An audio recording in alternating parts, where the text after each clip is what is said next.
Hello everyone, and welcome back to Storytime by Us with Love. Today's story is going to be The Legend of Geoffrey. And for those of you who don't know who Geoffrey is, he is the mascot of the very famous toy store Toys R Us. So today we will be reading this book.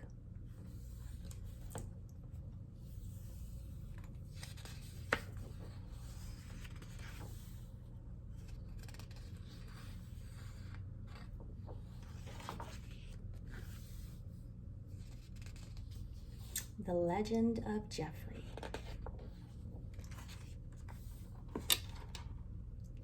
Geoffrey was a very busy giraffe.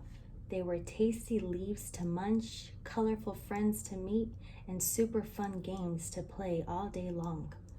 Every night, Geoffrey was enchanted by a zillion dazzling stars in the sky. One warm night, Geoffrey decided he wanted to touch a star. He climbed the highest hill he could find and stretched up until the tip of his nose touched the lower star. And when it did, the whole night sky came to life. Geoffrey watched the stars twinkle until he could not keep his eyes open any longer. Under these stars, surrounded by the things he loved, Geoffrey was home.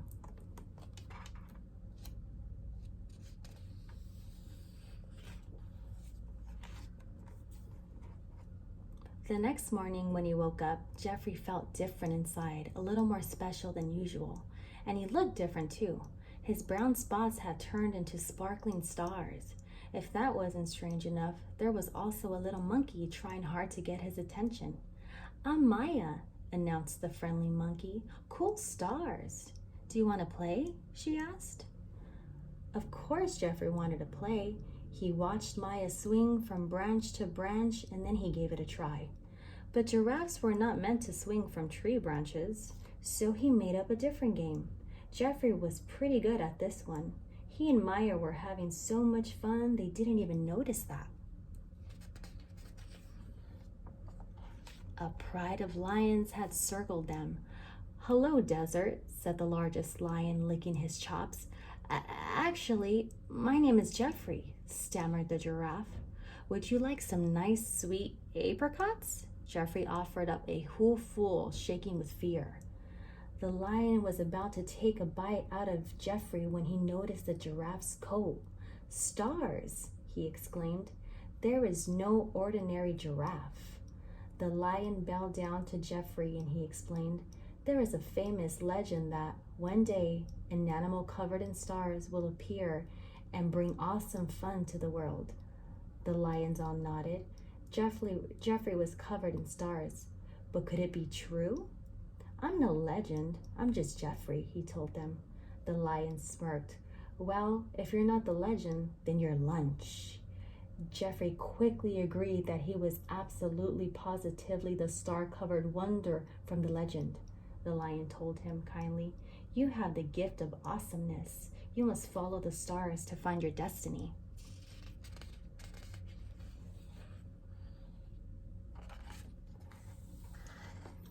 But before he followed the stars, Geoffrey wanted to find out what exactly was so awesome about him.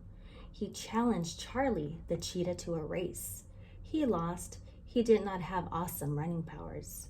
He challenged Finnegan, the flamingo, to a standing one-leg contest. He lost again. He did not have special balancing powers.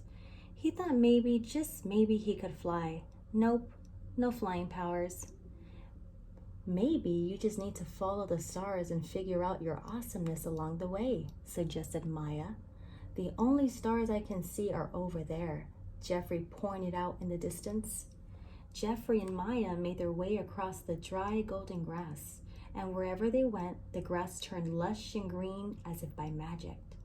As they got closer, they realized the stars were actually twinkling lights strung on a big, beautiful ship. "This looks like the next stop on your journey," Maya said, as the two friends hugged goodbye.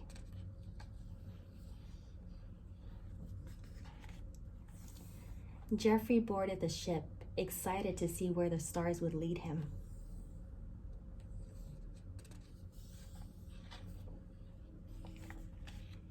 After many days and nights sailing across the sea, the ship docked in New York City.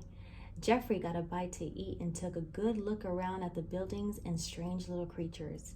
He started to feel lost and far away from home.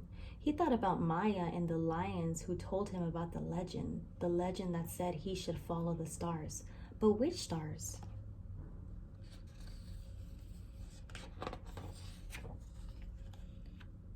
Should he follow the stars on Broadway?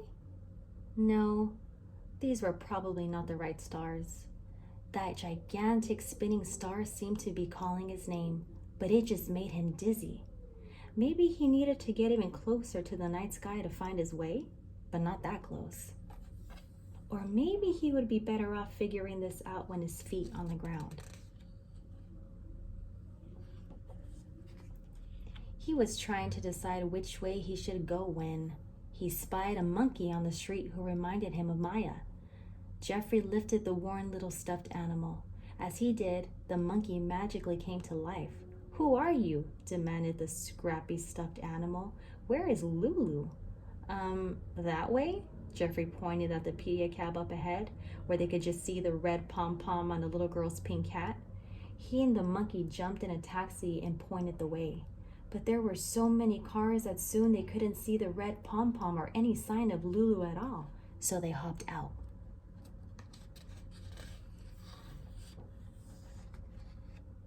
They hopped out and sat down on the sidewalk. "Thank you," said the monkey. "My name is Patches, by the way." "I'm Geoffrey," he replied, taking the monkey's paw and his hoof. "How did you do that magic thing?" Peaches wanted to know. "Magic thing?" asked Geoffrey. "You know, I could never talk or do anything else until you picked me up." "Seriously? If you don't believe me, let's see if your magic works on them," Patches suggested, pointing at the store window filled with stuffed animals. So Geoffrey ducked through a big glass door into the most amazing place he had ever seen. "It's Toys R Us, the world's greatest toy store," whispered Patches. There were toys, trucks and trains, robots, rockets and tents. Oh, also playhouses. And best of all, there were zebras, elephants, and all of the other animals he grew up with.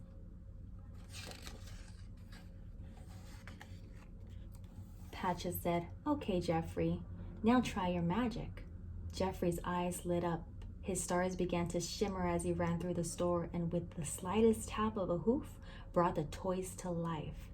A very serious chess piece, the queen, took it all in the scooters, scooting, toy trains and tooting, and superheroes soaring overhead. "It's our birthday," she announced to Geoffrey. "What's a birthday?" he asked. "A birthday is the day you are born, and today is the day you brought us all to life." Well, if the queen said so, thought Geoffrey, it must be true. That night, the toys had the most awesome birthday party ever.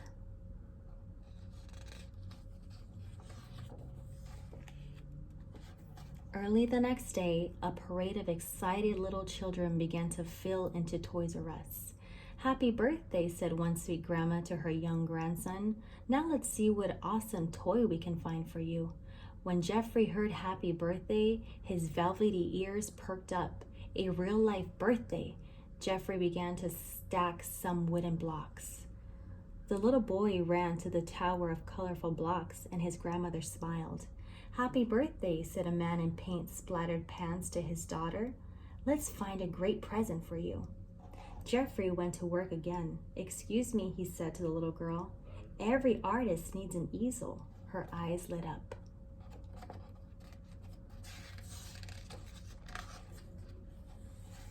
"Thank you," whispered the easel to Geoffrey. "Thanks, Geoffrey," said the colorful blocks. Things were going so well that Geoffrey was surprised to see Patches looking a little sad. Geoffrey tried to give his friend a hug, but when your neck is 6 feet long, a hug can get a little messy.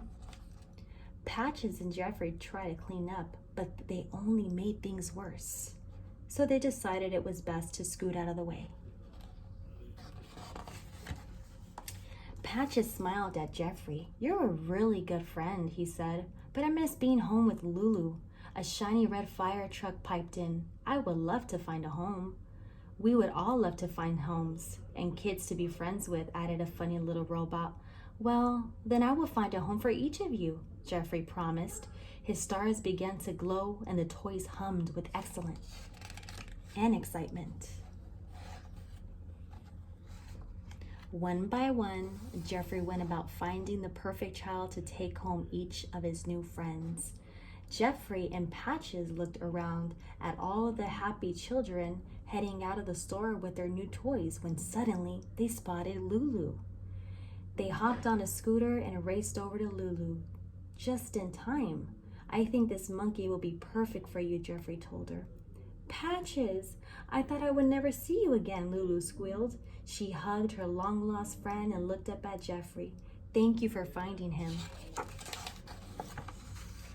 Looking out at the stars in the city sky, Geoffrey was happy. He knew now that his destiny was to find the perfect toys for children and the perfect home for toys. Under these stars, surrounded by the friends he loved, Geoffrey was finally home again.